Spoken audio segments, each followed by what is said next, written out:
The photograph was already shaking in the old man's hand before Caleb Mercer understood why.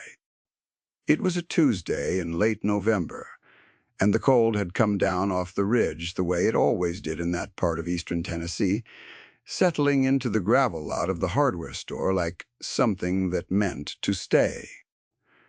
Caleb had stopped only for chain and a propane fitting. He stood at the counter with the dog beside him. The German shepherd, called Juno, pressed close against his left leg, her ears swiveling toward the back of the store where an old man in a canvas coat was holding a small framed picture up to the window light and trembling. Not from the cold. Caleb knew the difference. He had spent 11 years learning the difference between a man shaking from weather and a man shaking from something that had reached up out of the past and taken hold of him. The old man turned. His eyes found Caleb's face, traveled down to the dog, came back up. And then he said the thing that stopped Caleb where he stood. "I was his sergeant," the old man said. "I knew that face. I would know it anywhere." Caleb did not move. Juno did. She stepped forward half a pace, then sat, her gaze locked on the trembling man with the steadiness she gave to people she had decided were not a threat, but were also not somehow all right. The fluorescent light hummed overhead. Outside, a truck idled and pulled away, and the photograph in the old man's hand went on shaking. A small rectangle of glass and paper that had just turned an ordinary errand into something Caleb could not walk away from. If a story about loyalty and the long memory of the people who carry it stays with you, take a moment to subscribe and stay until the end. This one earns its quiet. The old man's name was Earl Whitfield, and he was 78 years old. He stood about 5'7" now, though Caleb guessed he had once stood taller, before age folded a half-inch out of his spine and turned his shoulders inward, the way it does to men who have spent decades bending over engines and fence posts and the small broken things of a working life. His hair was thin and white, combed back wet from a morning wash. His hands were spotted and corded, and one of them, the right, was missing the last joint of the smallest finger, an old injury gone smooth and pale. He wore a canvas barn coat the color of weak coffee and a flannel shirt buttoned to the throat. His eyes were a faded blue, watery at the edges, and right now they were fixed on Caleb with a desperation that had no business in a hardware store on a Tuesday. Caleb crossed the floor slowly. Juno rose and came with him, never more than the width of a hand from his knee. Up close the photograph, resolved into a young Marine in dress blues, a square-jawed man, maybe 22 years old, smiling the careful smile of someone not used to cameras. Caleb did not recognize him. He had never seen the man in his life. "I think you have me confused with someone," Caleb said. His voice was low and even the voice of a man who had learned that calm was a thing you could hand to frightened people like a blanket. Earl shook his head. "No, no, I know. You are not him. He has been gone a long time now. Still, you have his look. The way you stand. The dog. He always said he would have a dog like that someday. He shows up in my house, you understand." The old man stopped, swallowed, and his eyes filled. "He shows up, and he is 20 years old, and he asks me why I let it happen, and I do not have an answer for him.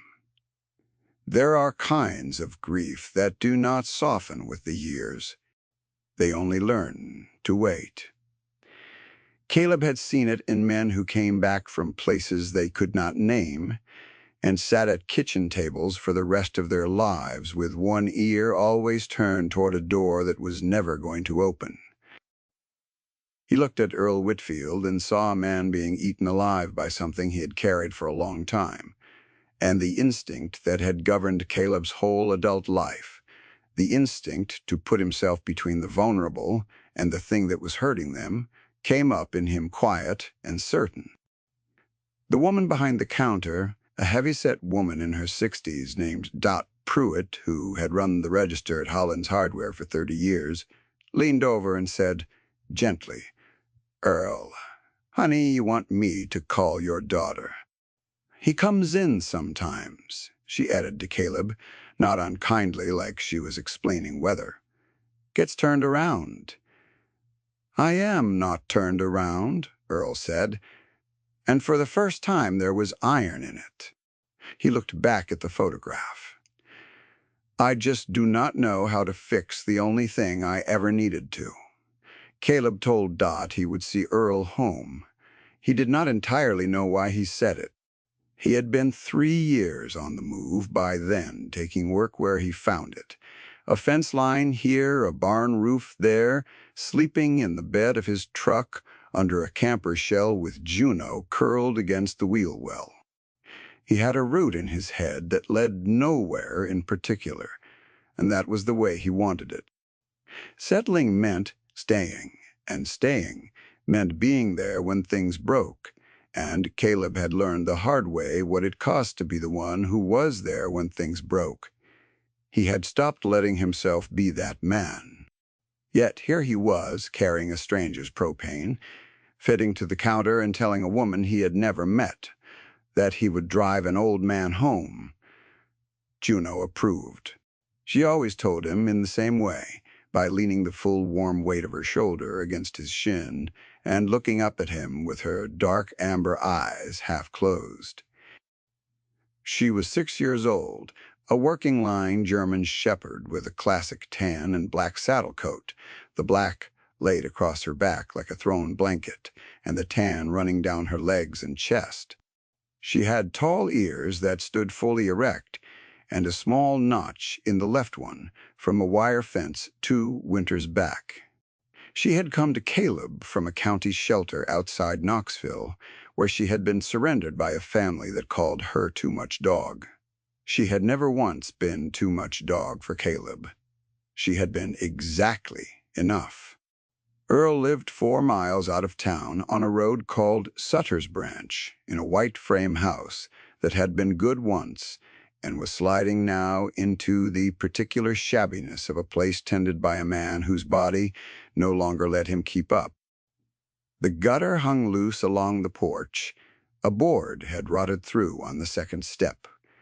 Inside, the house was clean but worn, and on the wall of the front room, where another family might have hung a television, Earl had hung photographs. Dozens of them. Young men in uniform, most of them, in the squared frames of the 1960s and 70s, and at the center, larger than the rest, the young Marine from the hardware store. His name was Daniel, Earl said. I was his platoon sergeant. He was 19 when he came to me, and 20 when I lost him, and I have spent 50 years trying to put down a thing that will not be put down. Caleb said nothing. He had learned that the right silence was worth more than any words, that a man who has decided to finally speak needs only to be left room. Earl lowered himself into a chair, and the dog, uninvited, crossed the room and lay down with her chin across his boots. The old man looked down at her, startled, and something in his face loosened by a fraction. He reached down with the hand that was missing its fingertip and rested it on Juno's head, and she let him, and the loosening went a little further. There was a thing that happened, Earl said, a long time ago. I have never told it the way it happened. I told it the easy way, the way the paperwork told it. And I let everyone believe the easy way, and the easy way was a lie. And Daniel has been asking me about that lie for 50 years. Caleb pulled a second chair around and sat. Tell it however you need to, he said. Earl did not, though not that day. The telling was too big to come out all at once, and what came instead was the edge of it, the way the edge of a wound is all you can stand to touch at.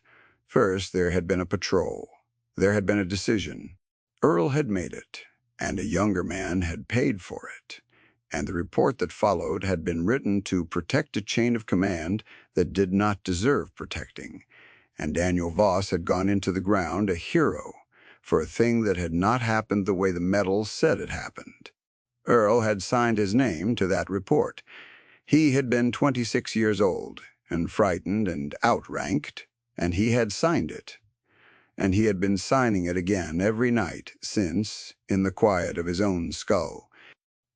He got up once while he spoke and went to the wall and touched the corner of the large frame with one finger lightly, the way a man touches a thing he is not sure he has the right to touch.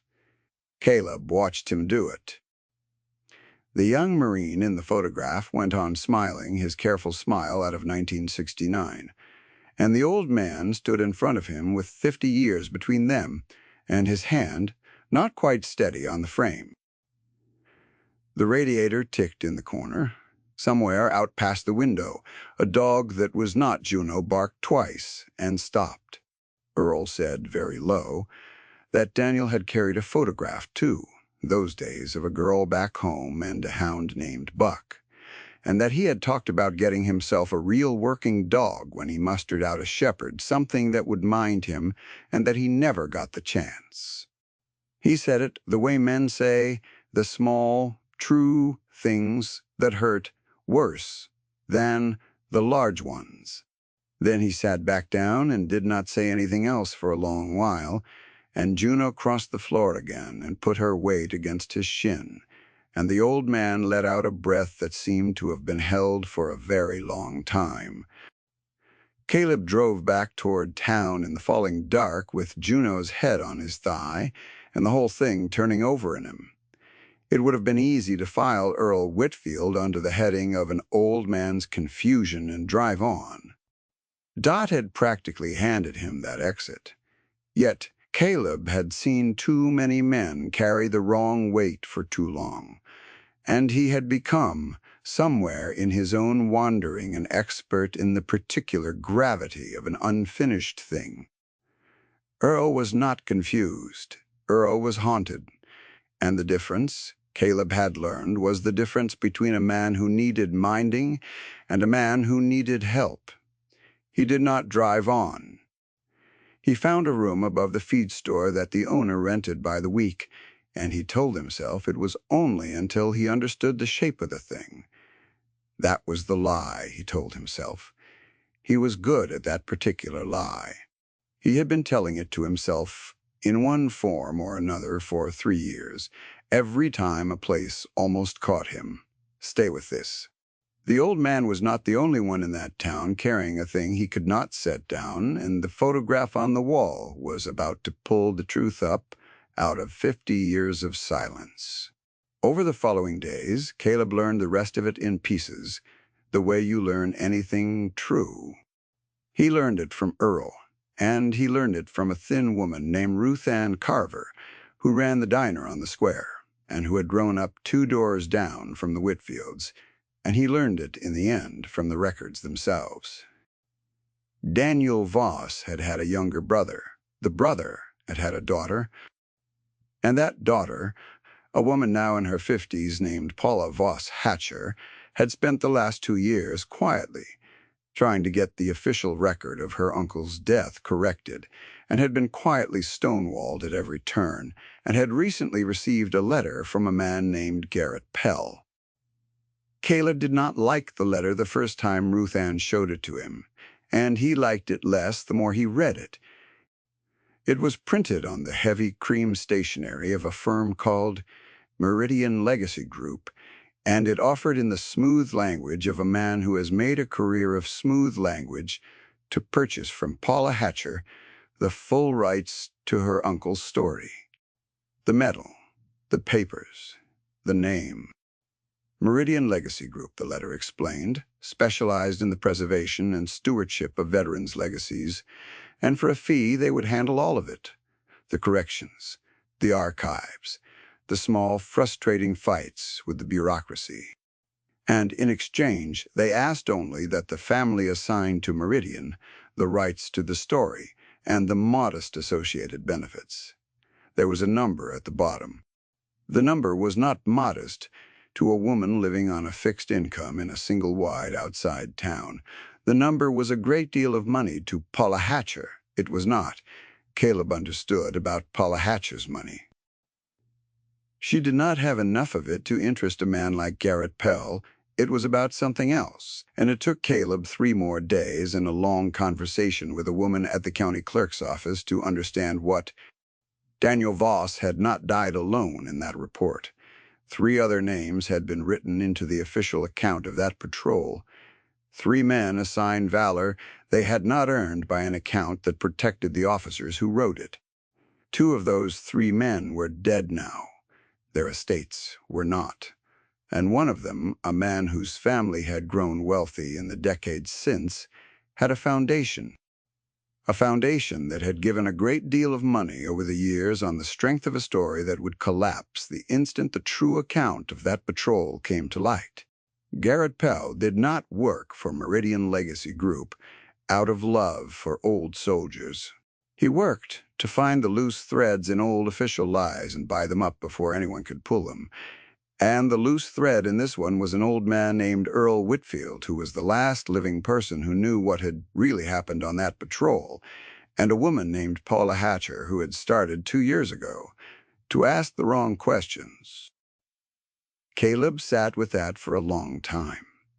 The thing about institutional rot, he had come to believe, was that it almost never wore a villain's face. It wore the face of a man in a good coat who shook your hand and used the word legacy a great deal and made you feel, while he was robbing you, that he was doing you a kindness. He had met that face before.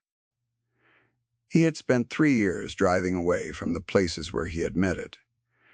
And now it had a name and a cream-colored letter, and it was reaching for a frightened old man and a woman who only wanted to clear her uncle's name. Juno met Garrett Pell before Caleb did, and she told him everything he needed to know. It happened on a gray afternoon in the diner. Caleb was at the counter with coffee going cold in front of him when the bell over the door rang and a man came in stamping the cold, off-polished shoes that had no business on a country road. He was perhaps 50, trim silver at the temples in a way that looked arranged, in a charcoal overcoat that had cost more than Caleb's truck.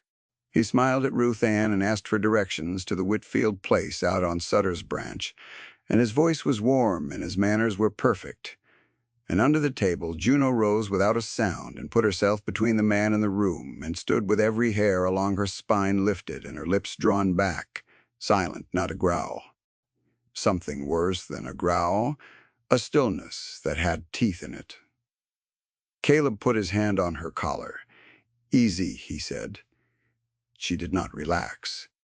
She had decided something about the man in the charcoal coat, and in 6 years she had never once been wrong about that particular decision. Caleb had learned to read her the way Earl read an engine by sound, and what she was telling him now was not the warning she gave to loud men, or to drunks, or to the boys who roughhoused outside the feed store. It was the other thing, the quiet thing, the stillness she had shown exactly twice before, both times at men who turned out to be exactly as bad as she said they were. Garrett Pell looked at the dog and then at Caleb, and his smile did not change at all, which was its own kind of information. "Handsome animal," he said. "You want to be careful with a dog like that. They take against people." He got his directions from a flustered Ruth Ann and went back out into the cold, and Caleb watched a black sedan pull off the square and head west toward Sutter's Branch, and he was already standing, already dropping bills on the counter, already moving for the door with the dog at his knee. He beat the sedan to Earl's by taking the gravel cut behind the church. When Pell's car came up the drive, Caleb was already on the porch, and Earl was already at the window, and the old man's hands had begun their shaking again at the sight of the unfamiliar car. What Garrett Pell did next, Caleb would remember for a long time, because it was a small clinic in how a certain kind of man operates. He did not threaten. He never once threatened.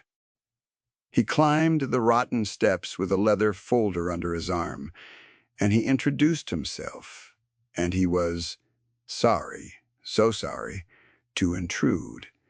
And he had only come because he had heard that Mr. Whitfield had been troubled lately, troubled by old memories. And Meridian Legacy Group existed precisely to take that trouble off the shoulders of men who had given so much. He spoke about Daniel Voss as though he had known him. He spoke about honor and rest and the peace of letting professionals handle the difficult work of memory. And all the while his eyes moved across the wall of photographs, cataloging, and came to rest on the large frame at the center. And Caleb watched the man's gaze sharpen on it the way a man's gaze sharpens on a thing he has come to take. Earl, to his enormous credit, did not sign anything that day. He was old and he was haunted, but he was not a fool. And somewhere, under the shaking, there was still the man who had carried other men's lives on his back.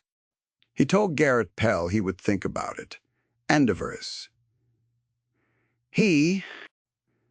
Pell smiled and left his folder and his card and the smell of expensive cologne, and as he came back down the steps, he paused by Caleb and said, quietly, in a voice the old man could not hear, "You are not family. You should think about whether this is your business. There are easier ways to spend your time." It was the closest thing to a threat the man allowed himself, and it was enough. Juno, on the porch, made the low sound at last, and Pell got into his black sedan and drove away, and Caleb stood watching the dust settle on the gravel and understood that he had stopped somewhere in the last week, being a man who was passing through. That night he did not sleep. He sat in the rented room above the feed store with Juno stretched along the foot of the cot, and he thought about all the ways this could go wrong. He could not fight Garrett Pell. There was no one to fight. That was the whole architecture of the thing, the genius of it, that there was never anyone to hit. There was only paper and pressure, and the slow, patient work of getting a frightened person alone and making the wrong thing look like relief. Caleb had spent his service and the years after learning that you do not beat that kind of enemy with your hands. You beat it by dragging it into the light, and you do that with other people. And Caleb had spent 3 years making sure he did not have other people. He started anyway. He started with Paula Hatcher, who lived in the single wide off the Dayton Road, and who opened her door with the chain on and her chin up, a heavy-set woman with her uncle's square jaw and a wariness she had earned. It took Caleb the better part of an hour, and the simple sight of the dog sitting patient on her cinder-block step to get the chain off the door. Paula had been fighting alone for 2 years. She had written letters. She had filled out forms. She had driven 3 hours to a regional records office and been handed back her own paperwork with nothing changed. And then a man in a good coat had started calling. And the calls had been so kind, and the offer had been so large, and she had been so tired, and she had very nearly said yes. "I just want his name right," she said, sitting at her small table with her hands racked around a mug. "That is all I ever wanted. My daddy went to his grave thinking his brother died one way, and I found out it was another way, and it is not right, and nobody will listen. And now this man wants to buy the whole thing and put it in a vault. And I think maybe if I just take the money, at least it will be over." "It will not be over," Caleb said. He told her plainly and without heat what he had pieced together, the other names, the foundation, the reason a firm like Meridian Legacy Group would spend real money to make sure the true account of one patrol in 1969 never saw daylight. Paula Hatcher listened with her square jaw set, and when he finished, she was quiet for a long while. And then she said, "So they are not trying to honor him. They are trying to bury him a second time." "Yes," Caleb said, "that is exactly it." Then, "I am not selling," she said, and the wariness in her had turned to something else, something with a spine in it, and Caleb thought that Daniel Voss would have recognized his niece in that moment. The work after that was slow and unglamorous, and it was the only kind of work that ever beats a man like Garrett Pell. Caleb did not own a computer and had never wanted one, but Ruth Ann Carver's nephew did, a quiet kid named Tobias, who fixed phones out of his mother's garage, and who, once the thing was explained to him, became fiercely useful. Together they found the public record of the foundation and the man whose family ran it. Paula found, in a box of her father's, things she had never been able to bring herself to open. A bundle of letters Daniel Voss had written home in the last months of his life, and in one of them, dated 3 weeks before he died, the young man had written a few careful sentences about a patrol that had gone wrong and an order that should not have been given. Sentences he could not say outright because the mail was read, but sentences that meant, to anyone who knew how to read a frightened young man's code, exactly what Earl Whitfield had spent 50 years unable to say. And Earl was the heart of it, and Earl was the hardest, because what Caleb needed from Earl was not a signature or a box of letters. What Caleb needed was for a 78-year-old man to stand up in the light, in front of people, and tell the truth he had hidden for half a century, and there is no harder thing in the world than asking a man to dismantle the lie he has used to survive. Caleb went out to Sutter's Branch nearly every day that December. He did not push. He fixed the rotten step first, and then the gutter, and then the loose board on the porch rail, working in the cold with Juno lying in the dead grass watching, and Earl watching, too, from his chair inside the window, and slowly, the way you gentle a frightened animal, the trust came.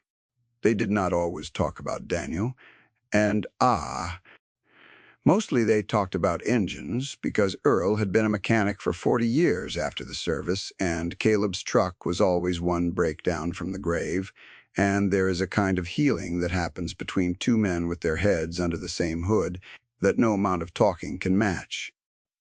The truck gave them plenty to work on.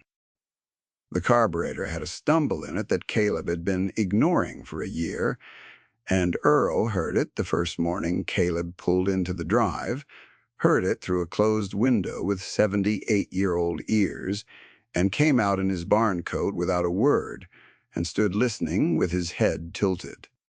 "It is running lean," he said. That was the first full sentence he offered that did not cost him anything. They spent an afternoon over the engine with a coffee can of mismatched jets between them, and Earl's spotted hands, which shook so badly over the photograph, did not shake at all over a throttle linkage. They knew what they were doing, those hands. They had known for 60 years. Caleb watched the steadiness come into them and understood that he was watching a man remember who he had been before the guilt got the bigger share of him. Sundays Ruth Ann sent food out with him, a foil pan of something warm, and they ate it at the kitchen table with the dog underfoot. Some days one of the VFW men, a lean old soul named Pete Halloran, who had lost most of his hearing to artillery and made up for it by talking loud and often, came by to sit on the mended porch and argue with Earl about a war neither of them would name directly. Caleb learned the rhythms of the place. He learned which board still creaked and which one he had fixed.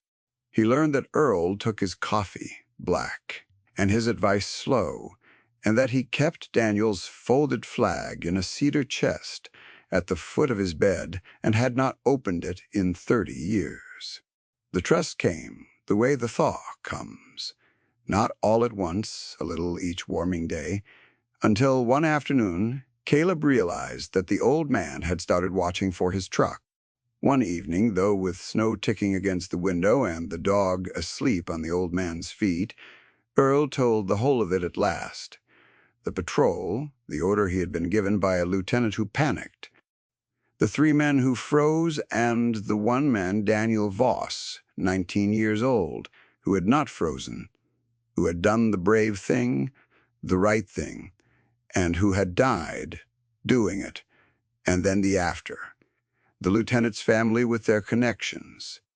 The report that turned the three who froze into heroes and turned Daniel's actual courage into a footnote, his death into a tidy line about enemy action, and that buried the order that should never have been given under a medal nobody questioned. Earl had been ordered to sign. He had been 26. He had signed. And he had spent every year since watching a 19-year-old ghost ask him why. He told it slowly, with the snow coming down blue outside and the lamp making one warm circle on the table between them. He told Caleb how Daniel had gone back across open ground, twice, for two men who were not worth his life and lived because he gave it, and how the lieutenant had screamed an order to fall back. That came too late to be obeyed, and that Daniel had never heard. He told how he had knelt in the report room 3 days later with a typed page in front of him and a major standing at his shoulder, and how the major had not raised his voice, had only said that the boy was already dead, and that the only choice left was whether his mother. He told how he had looked at that sentence for a long time, the sentence that made Daniel's death an accident of war instead of the deliberate courage it was, and how he had picked up the pen. He did not weep telling it. His eyes were dry and very far away. Juno lifted her head once at the change in his voice and watched him until he was done, and then she put her chin back on his boots, and Earl looked down at her and put his ruined hand on her head and held it there. "I should have spoken then," Earl said. The window was dark, and his voice was very quiet. "I have told myself 1,000 reasons. I was outranked. I was scared. They would have ruined me. All of it true, and none of it worth what I let happen to that boy's name, Caleb." Let the silence sit. Then he said, "The only thing that was true, you can speak now." "Who would listen to an old man?" Earl said. "After 50 years. Who?" And Caleb said, "I will make them listen. You have to be the one to say it," though the black sedan came back twice more that month. Garrett Pell did not understand at first what was happening, because what was happening was not the kind of thing he knew how to fight. He knew how to find a lonely person and make them an offer. He did not know what to do when the lonely people stopped being lonely. He came once to Paula's and found Ruth Ann's car in the drive, and 2 other women from the diner inside drinking coffee at the small table. And he came once to Earl's and found Caleb on the roof, nailing down shingles, and 3 men from the VFW post in town standing in the yard. Older men Earl had known for decades and who had heard. The way a small town hears that someone was leaning on one of their own. Pell smiled at all of them, and his smile got a little thinner each time. And the third time, he did not get out of the car at all. The reckoning, when it came, did not come with fists. It came with a folding table set up in the fellowship hall of the Sutter's Branch Baptist Church on a Saturday in January, and a room full of people, and a woman from the regional newspaper named Helen Diaz, whom Tobias had reached, and who had driven up from Chattanooga because the story, once she heard the shape of it, would not let her go. There was the bundle of Daniel Voss's letters laid out under glass that Ruth Ann had borrowed from the framing counter at the craft store. There was the public record of the foundation and the names. There was Paula Hatcher, square-jawed and steady, telling the room about 2 years of locked doors.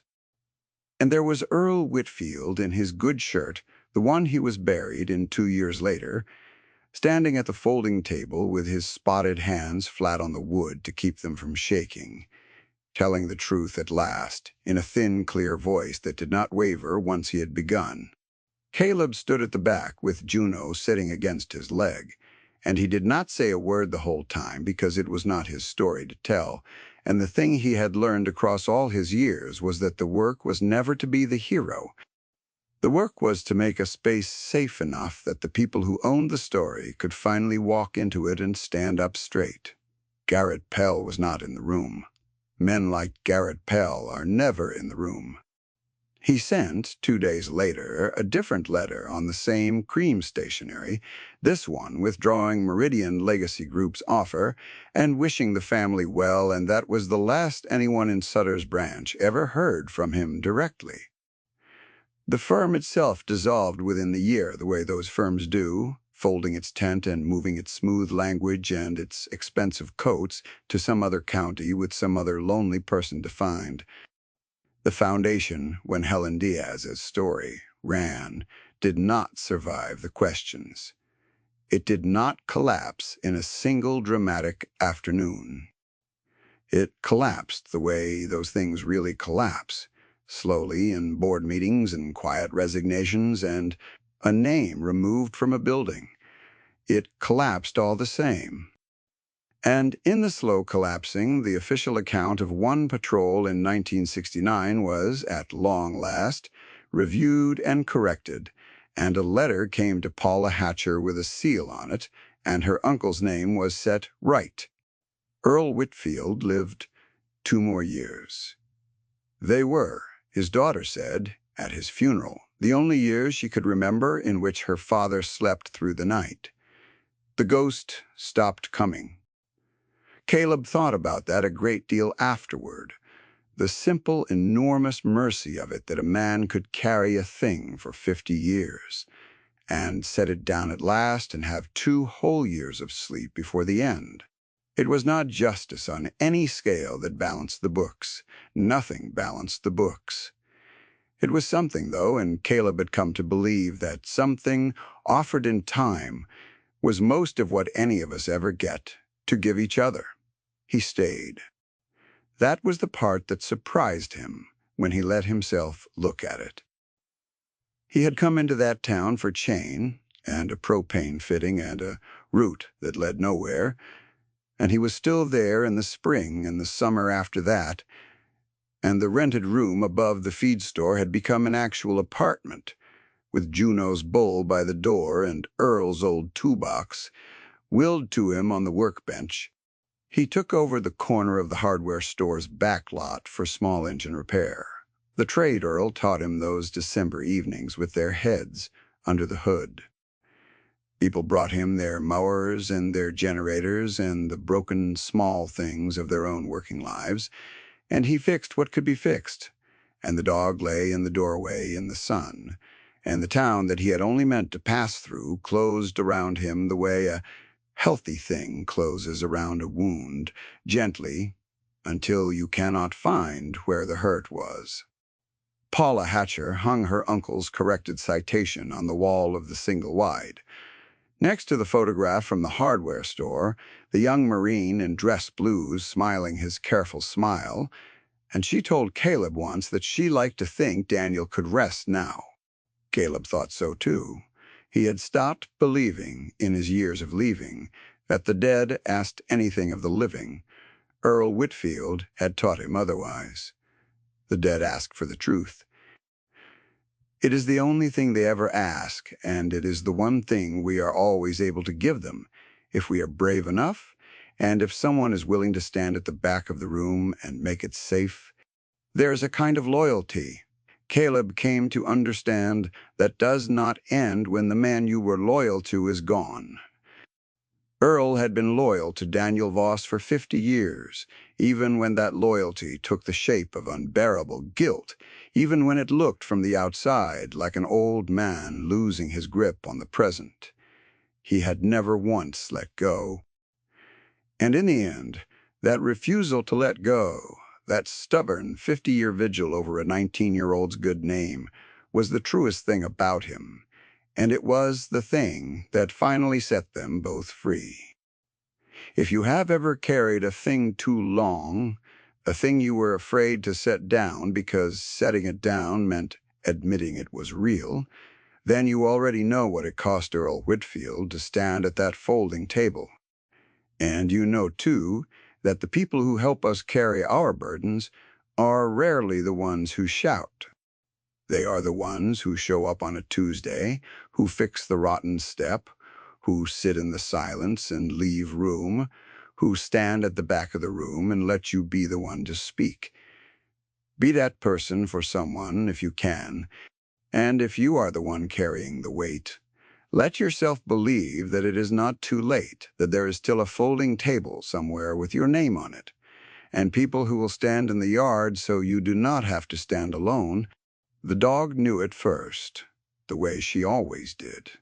On the last warm evening before Earl passed, Juno walked into the old man's front room and lay down with her chin across his boots, the way she had the very first day, and Earl rested his hand on her head, the one missing its fingertip, and he looked at Caleb across the room and said, in a voice with no shaking left in it at all, "You know, I think he would have liked you.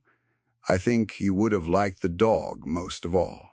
Outside, the light went long and gold across the ridge, and inside, an old man and a Marine and a German shepherd sat together in the quiet of a thing finally finished.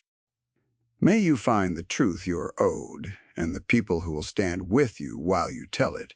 May the weight you carry be lighter than you fear. And may you always have a faithful soul at your side who knows, before you do, exactly where you are meant to stay.